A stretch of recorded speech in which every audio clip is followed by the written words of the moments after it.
Olá, boa noite. Mais uma noite na nossa Missão Caleb na web.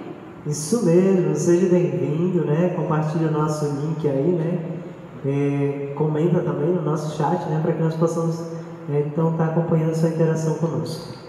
É isso mesmo, não esqueça de curtir, não esqueça de se inscrever, não esqueça de compartilhar o link, não esqueça de comentar no chat, tá bom? Você é muito bem-vindo e cada ação sua é uma motivação para nós, tá bom?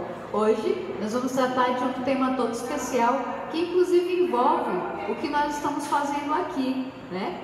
Utilizando do nosso recurso audiovisual aí que é trazido pela internet, usando também aqui o nosso Wi-Fi, né? Então são bênçãos que, graças a Deus, faz com que de alguma maneira tudo isso torne-se possível, que a obra de salvação chegue até você e nós aqui sendo usados por Deus. Amém? E hoje o nosso tema qual é, você?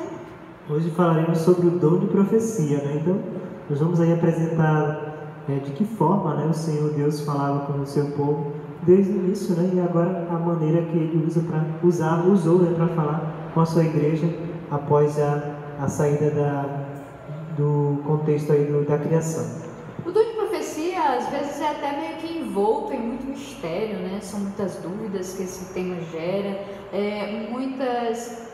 como é que eu posso dizer? Vários pensamentos de que é verdade, é real, sim, isso ainda é atual, hoje a igreja ainda precisa de profetas, existem profetas, são muitas perguntas que também envolvem esse tema, né? Mas eu quero simplificar o tema para você, quero dizer para você que o dom de profecia nada mais é do que o recurso de comunicação de Deus conosco, não é isso? Isso mesmo, é a maneira qual o Senhor Deus apresenta, né, a sua vontade para nós, aí, capacitando, né, as pessoas que realmente então, recebem o dom de profecia, aí, demonstrando aí o conhecimento aí da palavra de Deus. A Bíblia diz que em algum momento da história, para ser mais definitiva, no momento em que Adão e Eva infelizmente caíram em pecado, disse que houve uma separação entre o homem e Deus, e dessa maneira a comunicação já não seria mais como antes, tão direta, né? Como nós estamos conversando aqui diretamente. Talvez aconteceria essa distância que nós estamos tendo aqui. Porém, o recurso da internet, o recurso do YouTube faz com que isso torne-se possível, né? E traga mais proximidade. Então, o dom de profecia ele é exatamente isso. É uma forma singular que Deus utilizou para ainda nos deixarmos conectados aí com Deus, né? Obrigada pela ajuda. Então vamos ao tema. Vamos então abrir nossa Bíblia no livro de Números, né? Capítulo 12, verso 6. Números 12, verso 6, que responde para nós aí como é que Deus se comunica depois do pecado com a sua igreja. Então, como eu falei, depois do pecado houve aí esse distanciamento. E agora, como é que Deus faz? Por que a gente está aqui estudando a Bíblia? Será que isso tem a ver? Vamos orar antes? Isso mesmo. Oremos. Santíssimo Deus que está no céu, grato nós estamos, Pai, porque a palavra se encontra aberta nesse momento, dá-nos sabedoria e discernimento, para que nós possamos compreender e colocar em prática a nossa vida em nome de Jesus. Amém. Amém. No livro de Números, isso mesmo, capítulo 12, verso 6, diz assim: Então disse: Ouve agora as minhas palavras, que entre vós há profeta. Eu, Senhor, em visão a eles, me faço conhecer ou falo com eles em sonhos. Então nós vimos aí que existem homens determinados que são chamados de quê? De profetas. Profetas, né? Então eles são aí a forma que eles irão representar, demonstrar o desejo de Deus para nossas vidas através de sonhos e visões, né? Para esse tempo aí que nós estamos vivendo. Esses homens seriam instrumentos de Deus e o recurso que se tornaria possível a comunicação entre Deus e esses homens seriam as visões, é isso? Os sonhos, certo? A visão e os sonhos, né? Essas são as maneiras com que Deus manteve aí a comunicação conosco através dos profetas, e os profetas tinham visões e sonhos. As visões, eu sempre gosto de comparar as visões que os profetas tinham a déjà vu. Talvez você nunca tenha ouvido falar de déjà vu, né? Mas você talvez tenha tido um déjà vu e não sabe, né? O déjà vu é aquela visão que você tem de alguma coisa que ainda não aconteceu, só que você não consegue reconhecer. O nosso pecado ainda carrega a gente, né? Carrega a nossa memória. E aí o que acontece? Quando você teve um déjà vu, você só reconhece o déjà vu quando a situação acontece, né? E os profetas, como os profetas, era diferente. Os profetas, eles tinham a visão e eles conseguiam ali ter aquele lapso de memória e entender que aquilo ainda ia acontecer. E por essa razão, eles podiam agora fazer com que o povo ficasse avisado do que Deus faria. Um dos exemplos de profeta, vamos a um bem conhecido, que nem que você nunca tenha ouvido falar de nada da Bíblia, você deve ter ouvido falar de Moisés. Moisés foi um dos principais profetas da Bíblia. E você, o que você acha? Por que ele teve tanta influência como profeta? O que você acha? Ele era um homem de Deus, né? Um homem bem próximo do Senhor Jesus, um homem que foi escolhido, né, por Deus, e por esse fato, com certeza, Deus ali concede também esse dom para ele se tornar profeta, pelo fato dele ser um homem em comunhão, em consagração com Deus, e aí recebe o dom, né, de ser um profeta verdadeiro, né?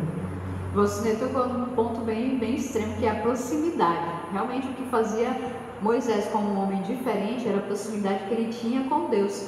E isso se tornou um dom. Tanto é que Moisés, a gente vai acompanhar pelos estudos bíblicos, que Moisés tinha uma proximidade tão grande que ele tinha ali o desejo grande de ver a Deus. Ele falava muito com Deus, ele que transmitia os recados para Deus, porque ele que era o profeta, mas ele também queria ver. E aí que estava a limitação, né? Aí estava a limitação. Deus podia se comunicar, mas pelo pecado, Deus não podia se permitir ver. Mas para Moisés, Deus abriu essa exceção, né? Isso mesmo, aí se apresenta de uma forma, né? De uma forma através do fogo, aí Moisés aí recebe esse dom, né? E aí ele começa então agora a transmitir o que Deus queria para o povo, né? Ele faz esse papel aí de então, transmitir o que Deus queria para o seu povo, conduzindo o povo de Israel aí. Profetizar é um dom, isso mesmo. Vamos ver o que diz a Bíblia em Efésios capítulo 4, do verso 11 ao verso 3, falando justamente sobre essa questão do dom. Que dons, pois Deus na igreja,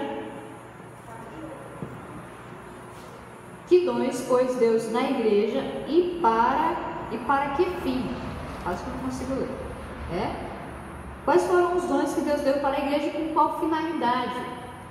Nós vamos ver aí em Efésios 4, verso 11 a 13. Livro de Efésios, capítulo 4, verso 11 ao 13, diz assim: E ele mesmo concedeu uns para apóstolos, outros para profetas, outros para evangelistas e outros para pastores e mestres, como vistas ao aperfeiçoamento dos santos, para o desempenho do seu serviço, para a edificação do corpo de Cristo, até que todos cheguemos à unidade da fé e do pleno conhecimento do Filho de Deus, à perfeita varonilidade, à medida da estatura da plenitude de Cristo, para que não mais sejamos como meninos agitados de um lado para o outro e levados ao redor por todo o vento de doutrina, pela artimanha dos homens, pela astúcia do que induz ao erro.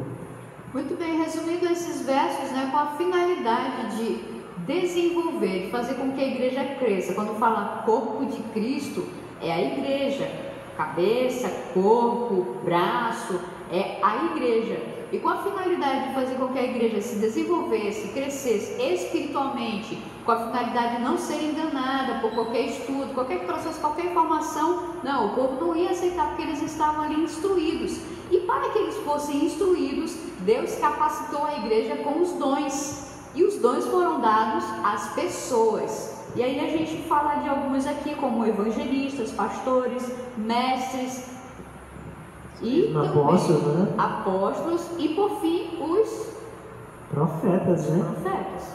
Então receberam esses dons então de profetizar, né? Então mostrar, né, a melhor didática para que o povo então não ficasse, né, ocioso, né? A Bíblia fala aqui de que as pessoas ficassem de um lado para o outro como criança, né?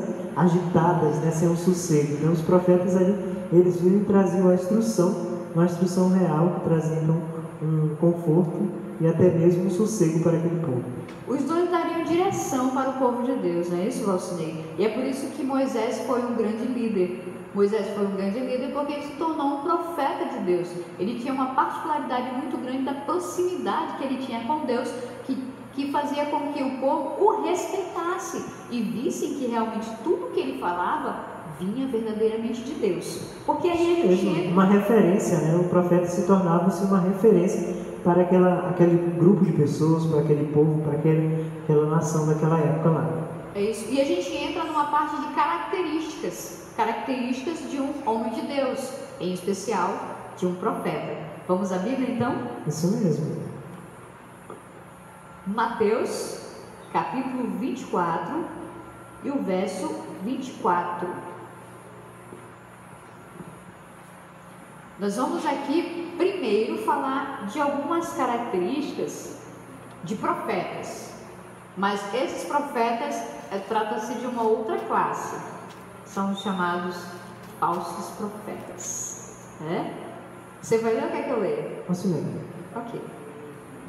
Que diz assim, no verso 24: porque surgirão falsos cristos e falsos profetas, operando grandes sinais e prodígios para enganar, se possíveis, os próprios eleitos. E agora, Juliana, a gente falou de um profeta verdadeiro, mas também apresentado aqui na palavra de Deus que existe também o profeta que é falso, né? Então ele vem ali tentando, né, subordinar, enganar as pessoas, e no finalzinho desse verso ele cita que podem enganar até mesmo os eleitos, aqueles que estão, vamos colocar assim, edificados sobre a rocha, e eles podem ser enganados pelo falso profeta. E o que faz o falso profeta senão mentir? Mentir e roubar a esperança do povo. Agora, como é que você pode se munir desses enganos? É conhecendo a palavra de Deus. É por isso que nós estamos estudando aqui. Inclusive eu trago à tona novamente algumas frases que nós falamos aqui no estudo, onde eu falava que o fogo com enxofre está preparado para uma classe de pessoas que estão ali envolvidas profundamente com o pecado. E aí fala de Satanás, seus seguidores, os anjos caídos, e também faz referência ao falso profeta. Então você vê aí que esse personagem ele tem uma influência muito grande no grande conflito da terra, da humanidade. Ele é aquele que pode enganar, ele é aquele que pode dizer: eu sou Cristo, virão falsos cristos e os profetas vão apoiá-los. É por isso que muitos vão acreditar. Talvez seja trabalhada aí uma questão de influência de multidões, onde a gente pode dizer assim: tá vendo só, a multidão sempre tem razão, a maioria sempre tem razão, sempre tem essa questão. Então, o falso profeta ele vai fazer parte desse momento na história, de apoiar aqueles que vão nos enganar. Em especial, é o inimigo de nossas almas, tá bom? Então, isso mesmo, né? Continuando aqui falando sobre características, agora a gente vai falar da outra classe de profeta. E esse é o profeta verdadeiro. Nós falamos do falso profeta. O falso profeta ele vai mentir, ele vai enganar, ele vai apresentar argumentos que não são verdadeiros. E esse é um indivíduo que você tem que ter todo o cuidado. E como você vai ter esse cuidado? Estudando a palavra de Deus e sabendo a verdade, sabendo aqui a característica do verdadeiro profeta. Se aprofundando na palavra de Deus, da Escritura Sagrada, né? Eu só conheço o falso se eu conheço o verdadeiro, né? Se eu sei que é verdadeiro. Né? Então vamos abrir aqui nossa Bíblia. A gente vai abrir em Mateus, capítulo 7, verso 16. Isso. O Valcinei vai lendo. Quer que eu encontre essa passagem? Ou você? Então vamos lá. Mateus capítulo 7, verso 16. Diz assim: pelos seus frutos os conhecereis. Colhe-se porventura uvas dos pinheiros, ou figo dos abrolhos? Esse verso ele é figurado. Será que a gente pode pensar aí que o verdadeiro profeta ele é uma árvore? Com certeza não, né? Mas é uma maneira que ele figurada que ele usa para expressar, né? Então, usando, né, uma árvore frutífera de uma forma que ela fosse dar um outro tipo de frutos, né? Por exemplo, na nossa região nós temos inúmeras árvores frutíferas, mas vamos colocar aqui se uma mangueira, se ela não der manga, né? Então ela não é uma mangueira, né? Então a manga com certeza ela vai dar manga, mas uma mangueira não pode dar um abacate, né? Então essa é uma diferença que ele coloca aí sobre a diferença de saber o verdadeiro profeta. O verdadeiro profeta, com certeza, ele vai então ser um homem que vai falar as verdades de Jesus. Até porque nós já vimos que o falso profeta ele vem para enganar e mentir, né? Persuadir o grupo para tentar aí, colocar os seus falsos princípios contra os verdadeiros. Os frutos seriam as ações, não é, você? O profeta diz, eu sou de Deus, mas porém ele age de uma maneira totalmente contrária ao que nós conhecemos segundo a Bíblia, como agiria um filho de Deus. Então, que profeta é esse, né? Seria o falso profeta. Isso mesmo, se enquadra aí como um falso profeta, né? Exato. No entanto, diferentemente se for um homem de Deus que realmente demonstra ter a fidelidade, a benevolência de um cristão, opa, isso aí é diferente. É um profeta de Deus. Vamos aí, continuando nessa parte de característica, vamos para Isaías, pode ser? Isaías capítulo 8, verso 20. Fala inclusive um pouco sobre a profundidade das atitudes do verdadeiro profeta.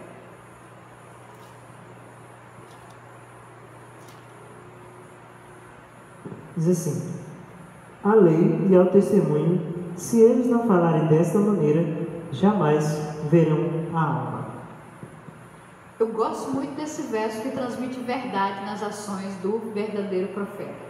A lei e ao testemunho, se ele não falar, né? Se ele não falar dessa maneira, jamais verá a alva. Quem é a alva nesse verso? A alva é Jesus Cristo. A alva é Jesus, seria o retorno de Jesus. Nenhum falso profeta vai poder realmente se regozijar na vinda de Jesus. Então, as características principais que eu consideraria aí para um verdadeiro profeta seria a lei, ele ter conhecimento da lei, ele ser um guardador da lei e ensinador também da lei, né? Isso mesmo, ser um testemunho, né? Testemunho vivo, né? E que entra o testemunho. A lei se torna um testemunho. Então, quem fala da lei, normalmente testemunha sobre isso, sobre Jesus. E, consequentemente, né? Se ele for verdadeiramente um profeta verdadeiro, ele vai ter um encontro tão esperado com o Senhor Jesus, que é a alva, né? Que é citada aí nesse verso. Olha, eu acho que dá tempo para a gente ler todas as características do verdadeiro profeta. Eu acredito que dá para a gente se aprofundar um pouco mais. Vamos para Deuteronômio, capítulo 18, verso 22. Diz assim: sabeis que, quando esse profeta falar em nome do Senhor e a palavra deles se não cumprir, nem suceder como profetizou, esta palavra que o Senhor não disse. Com soberba o falou o tal profeta, não tenhas temor dele.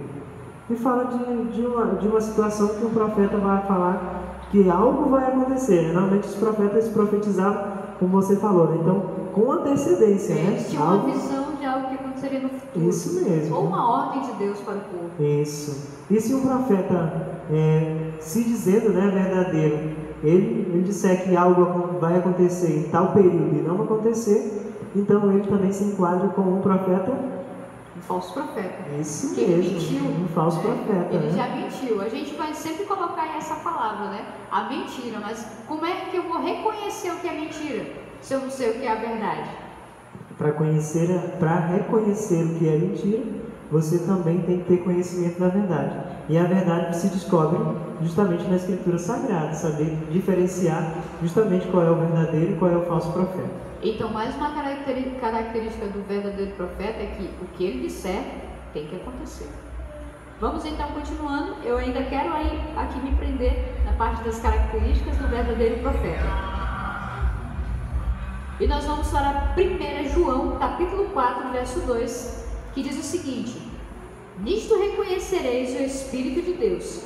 Todo espírito que confessa que Jesus Cristo veio em carne é de Deus. Então, mais uma característica do verdadeiro profeta é que ele vai confessar, ele vai sempre colocar no meio dos seus ensinamentos a questão da vinda de Jesus como Filho de Deus se tornando homem.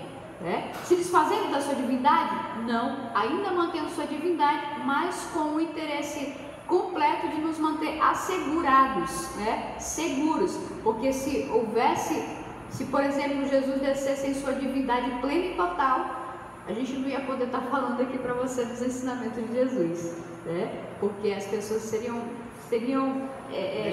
destruídas, exatamente. Então o verdadeiro profeta, ele vai sempre dizer que Jesus veio em carne, ele teve o nascimento virginal, ele apoia e diz que isso é verdade, não é lenda. Vamos continuar então, vamos para a nossa próxima pergunta, que está em Apocalipse capítulo 12, verso 17.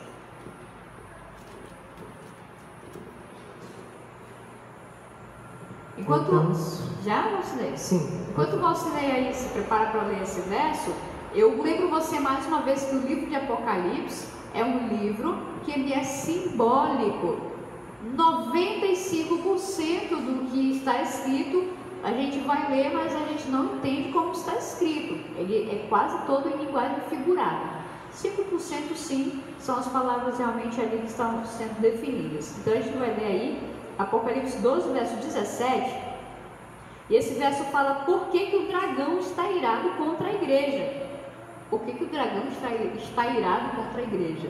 Isso mesmo, diz assim: virou-se o dragão contra a mulher e foi pelejar com os restantes da sua descendência, os que guardam os mandamentos de Deus e têm o testemunho de Jesus, e se pôs em pé sobre a areia do mar.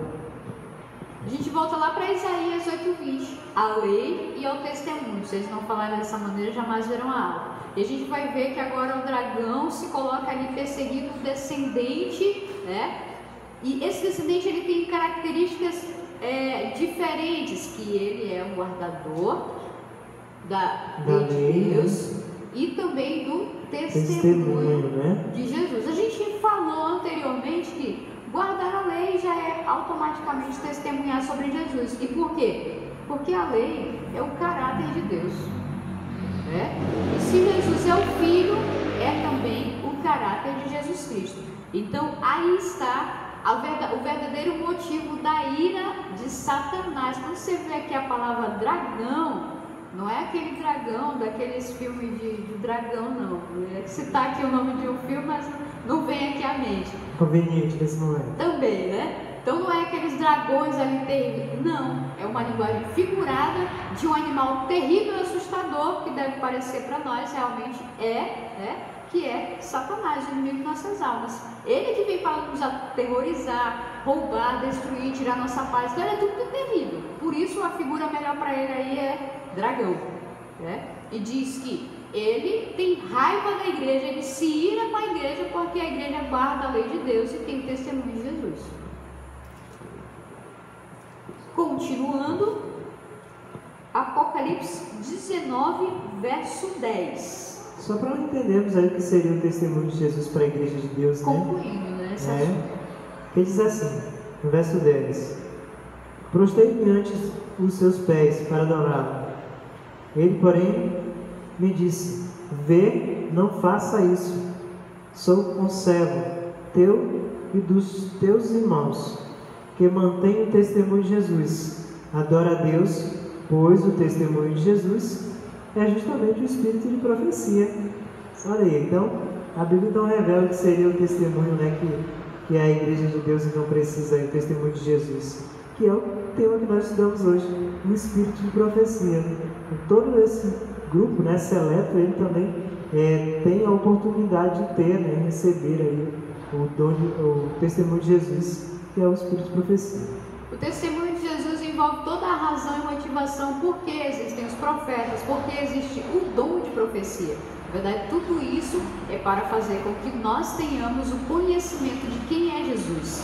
Você vai ver que os profetas eles existiram desde o princípio para que aquela nação do passado soubesse soubesse quem seria o Salvador da humanidade. E as histórias, as visões daqueles profetas, elas permaneceram até o dia de hoje, chegando à igreja da época do princípio do cristianismo e também alcançando a gente aqui. Quer dizer, os profetas eles só existiram para falar de Jesus. Amém, né? E nós temos a oportunidade também de ter, né, os profetas na nossa época aí, transmitindo aí a Jesus também, né? Vamos na última passagem que está em 2 Crônicas, capítulo 20, verso 20.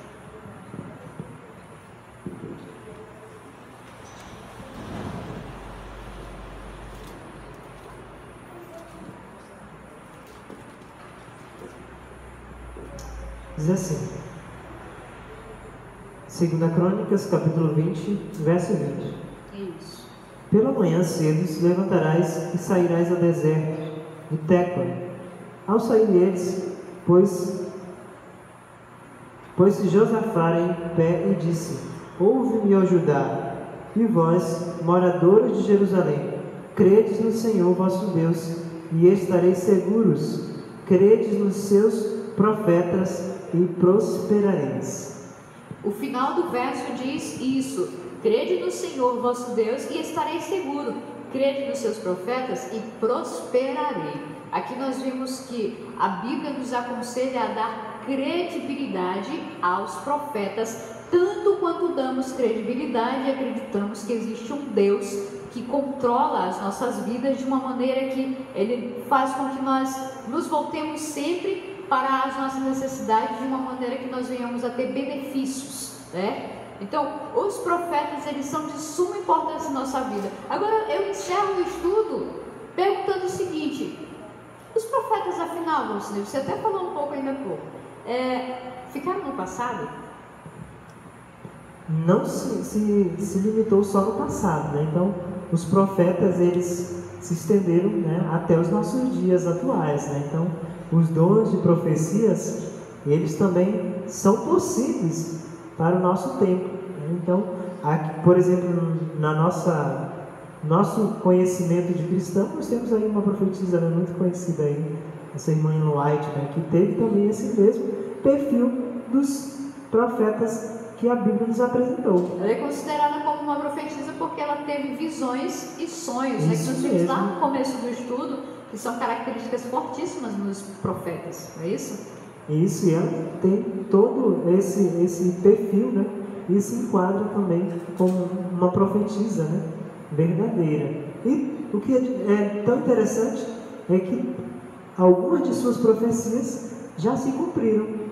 Isso foi um requisito, né, para quem é realmente um profeta verdadeiro. É que as profecias, elas se cumpram, né? Que ela falar que a profecia, né, ela deve se cumprir. As profecias devem se cumprir. Senão não é profecia, é só mais uma mentira, né? Então, nós vimos aí uma profetisa nascida no século XX, que até hoje influencia uma geração inteira, porque ela deixou os seus sonhos, suas visões registradas e escritos, assim como Moisés, assim como Abraão, que são considerados profetas pela Bíblia, e deixaram aqui registrado toda a história de salvação e redenção da humanidade.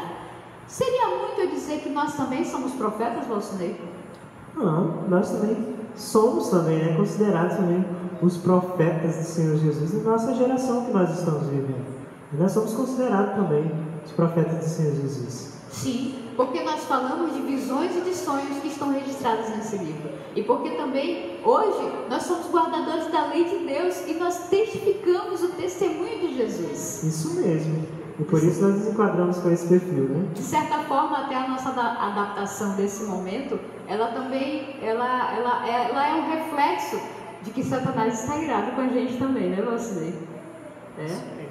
Estar aqui com você faz com que a gente pague um preço alto.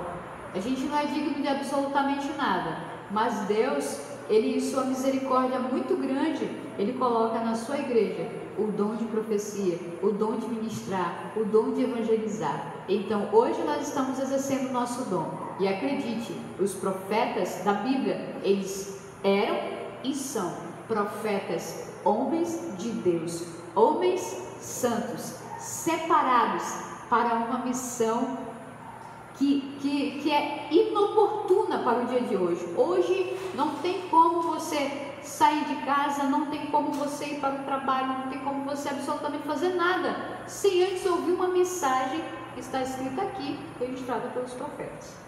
Isso mesmo, né? Então nós temos esse privilégio de ser reconhecido por os profetas modernos da nossa geração, né? Você falou bem, Valcinei. Modernidade. Estamos no século 21. Mas tudo que está na Bíblia ainda serve para o dia de hoje. Eu ainda me sinto um instrumento poderoso de salvação na mão de Deus.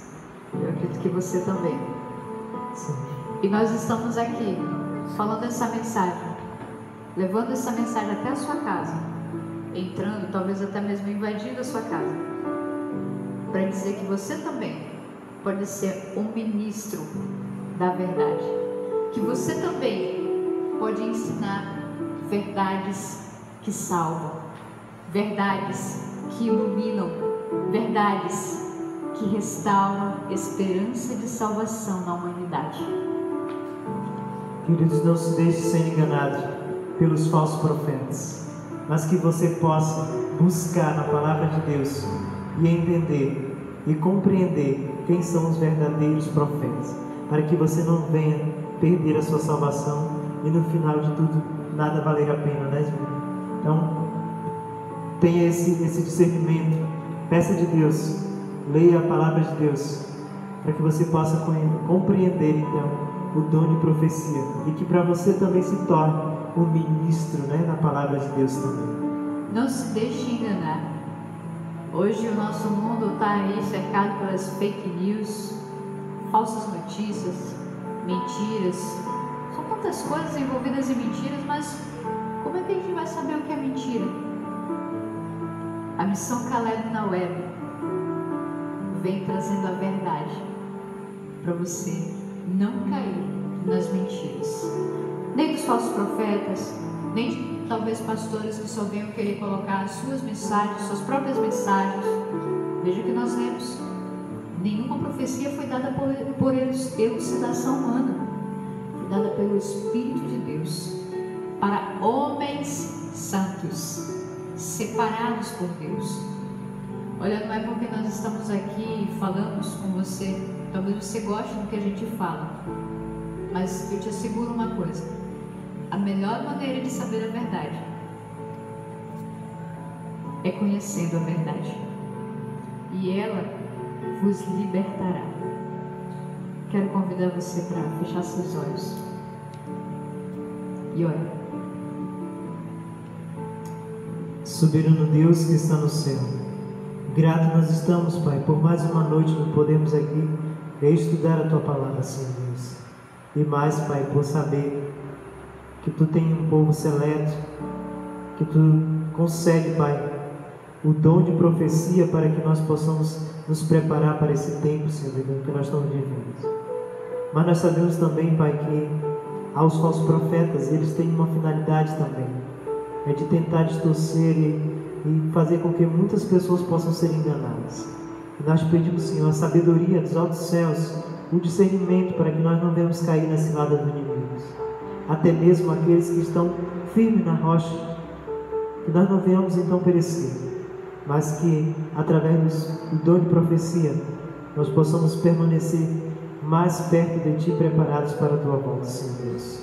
Nos torne, Pai, melhores, pessoas melhores, ministros da Tua palavra, e que muitas outras pessoas possam Te conhecer, e que todos nós venhamos ter o desejo de estudar a Tua palavra, a verdade, pois somente a Tua palavra, somente a verdade, ela nos liberta de tudo aquilo que nos distancia de Ti, Senhor Deus. Continue conosco, que Teu Espírito Santo seja derramado sobre a nossa vida, em nome de Jesus. Amém, Senhor. Muito bem, você que nos acompanhou mais uma noite, não deixe de fazer aquele comentário especial, falar que você não entendeu, que você entendeu, de preferência o que você entendeu, claro, e nós vamos estar fazendo um sorteio todo especial na nossa próxima live, tá bom? Então, fique com Deus, não deixe de estudar a Bíblia, não deixe de orar, ore sem cessar. E esse é mais um estudo da Missão Caleb na web. Isso mesmo. Missão Caleb na web. Boa noite, até a próxima.